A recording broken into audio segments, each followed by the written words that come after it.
Perkenalkan, nama saya Salsa Fadila Nuraulia dengan nomor NPM 21106310601007. Di sini saya akan menjelaskan materi perkembangan peserta didik unit kedua, karakteristik dan perbedaan individu. Materi yang pertama adalah pengertian individu. Manusia adalah makhluk yang dapat dipandang dari berbagai sudut pandang.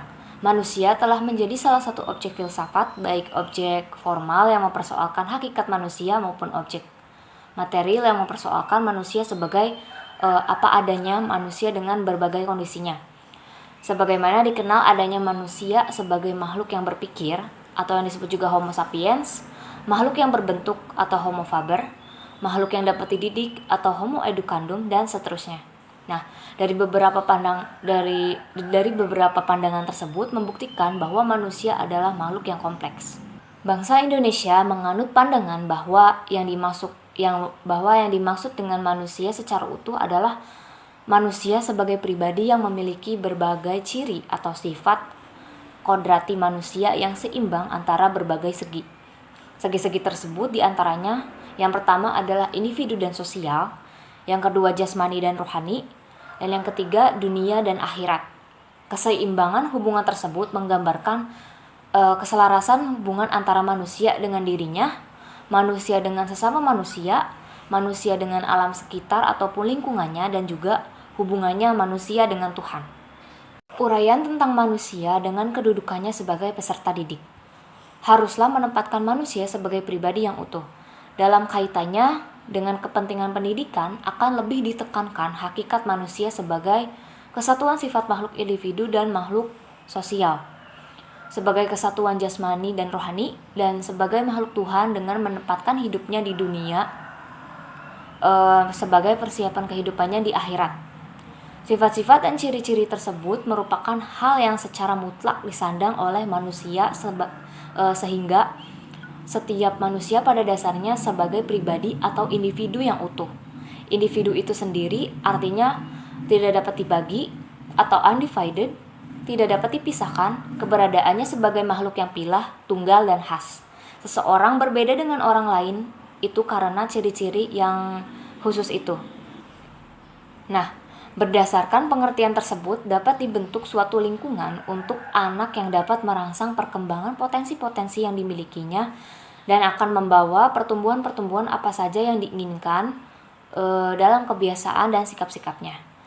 Jadi, anak tersebut dibantu oleh guru, orang tua, dan orang dewasa lainnya untuk memanfaatkan kapasitas dan potensi yang dibawanya dalam mencapai pertumbuhan dan perkembangan yang diinginkan. Selanjutnya adalah karakteristik individu. Setiap individu memiliki ciri dan sifat atau karakteristik bawaan yang bisa disebut juga dengan heredity dan karakteristik yang diperoleh dari faktor lingkungan. Karakteristik bawaan merupakan karakteristik keturunan yang dimiliki sejak lahir, baik menyangkut faktor biologis maupun faktor sosial psikologis. Nature dan nurture merupakan istilah yang biasa digunakan untuk menjelaskan karakteristik individu dalam hal fisik, mental, dan emosional pada setiap tingkat perkembangan. Menurut Kamus Besar Bahasa Indonesia, karakter merupakan sifat-sifat kejiwaan, akhlak atau budi pekerti yang membedakan seseorang dengan orang lain. Karakter dapat dimaknai sebagai nilai dasar yang membangun pribadi seseorang, terbentuk baik karena pengaruh hereditas maupun pengaruh lingkungan. Sikap dan perilaku budi pekerti mengandung 5 jangkauan yang hubungannya dengan Tuhan, diri sendiri, keluarga, masyarakat, dan bangsa, dan alam sekitar. Nilai-nilai karakter tersebut adalah yang pertama, yang berhubungan dengan Tuhan, yaitu beriman, bertakwa, bersyukur, tawakal, ikhlas, sabar, amanah, beradab. Yang kedua, yang berhubungan dengan diri sendiri, seperti bekerja keras, berani memikul resiko, berdisiplin, bertanggung jawab, bijaksana, cerdas, gigih, hemat, jujur, mandiri, menghargai karya orang lain, rasa percaya diri, pengendalian diri, produktif, adil, hormat. Yang ketiga, yang berhubungan dengan keluarga, pengabdian, ramah tamah, rasa kasih sayang, rela berkorban, sabar, setia, terbuka. Yang keempat, yang berhubungan dengan masyarakat, bertanggung jawab, bertenggang rasa atau toleran, jujur, berkemauan keras, lugas, pemurah pengabdian, ramah tamah, adil, sportif, tepat janji. Dan yang terakhir yang berhubungan dengan alam sekitar, pengabdian dan mencintai lingkungan. Perbedaan individu. Individu menunjukkan seseorang sebagai orang per orang atau perseorangan. Sifat individual adalah sifat yang berkaitan dengan orang per orang. Berkaitan dengan perbedaan individual perseorangan, ciri dan sifat orang yang satu berbeda dengan orang lain. Perbedaan ini disebut perbedaan individu atau perbedaan individual perseorangan. Ciri dan sifat yang satu berbeda dengan orang yang lain. Maka perbedaan dalam perbedaan individual menurut Landgren menyangkut variasi yang terjadi, baik variasi pada aspek fisik maupun psikologis. Nah, sebagai contoh, seorang guru setiap tahun ajaran baru selalu berhadapan dengan siswa-siswa yang berbeda satu sama lain. Siswa-siswa di dalam satu kelas memiliki ciri dan sifat yang berbeda-beda satu sama lainnya. Mungkin sekali dua orang dilihatnya hampir sama atau mirip. Akan tetapi jika diamati secara cermat antara keduanya pasti terdapat perbedaan. Menurut Gary 1963, ia mengkategorikan perbedaan individual ke dalam bidang-bidang. Bidang-bidang tersebut diantaranya yang pertama adalah perbedaan fisik, seperti jenis kelamin, usia, berat badan, tinggi badan, bentuk muka, warna kulit, rambut, pendengaran, penglihatan, kemampuan bertindak. Yang kedua, perbedaan sosial seperti status ekonomi, agama, kelompok keluarga, kelompok sosial, suku, dan semacamnya. Yang ketiga, perbedaan kepribadian seperti watak, motif, minat, sikap, pikiran perasaan, perilaku, dan sejenisnya. Yang keempat, perbedaan inteligensi dan kemampuan dasar seperti tinggi, sedang, rendah, atau sangat mampu, dan kurang mampu. Yang kelima, perbedaan kecakapan dan kepandaian di sekolah, seperti sangat cakap, kurang cakap atau sangat pandai, dan kurang pandai.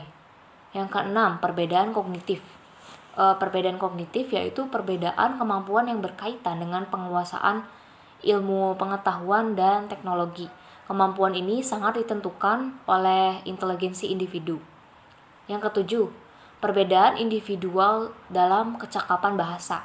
Kemampuan berbahasa merupakan kemampuan seseorang untuk menyatakan buah pikirannya dalam bentuk ungkapan kata dan kalimat yang penuh makna, logis, dan sistematis. Yang kedelapan, perbedaan individu dalam kecakapan motorik. Kemampuan motorik dipengaruhi oleh kematangan, pertumbuhan fisik, dan tingkat kemampuan berpikir. 9. Perbedaan dalam latar belakang. Latar belakang keluarga baik dilihat dari segi sosial, ekonomi, maupun sosial kultural, individu adalah berbeda-beda. Demikian pula lingkungan sekitarnya baik lingkungan sosial maupun lingkungan fisik memberikan pengaruh yang berbeda-beda. Yang ke-10, perbedaan dalam bakat. Bakat merupakan kemampuan khusus yang dibawa sejak lahir. Kemampuan tersebut akan berkembang dengan baik apabila mendapat dorongan dan pemupukan secara tepat. Bila tidak, maka bakat tidak dapat berkembang secara maksimal, malah mungkin tidak berkembang sama sekali. Dan yang terakhir yaitu perbedaan dalam kesiapan belajar. Perbedaan individu ini sangat ditentukan oleh pengaruh latar belakang, keluarga, dan lingkungan. Sikap apatis, pemalu, dan kurang percaya diri akibat dari kesehatan yang kurang baik, cacat tubuh, dan latar belakang keluarga yang kurang mampu. Pengalaman mempengaruhi perkembangan pemahaman dan ekspresi diri. Nah, faktor-faktor tersebutlah yang mengakibatkan kesiapan belajar setiap individunya berbeda-beda.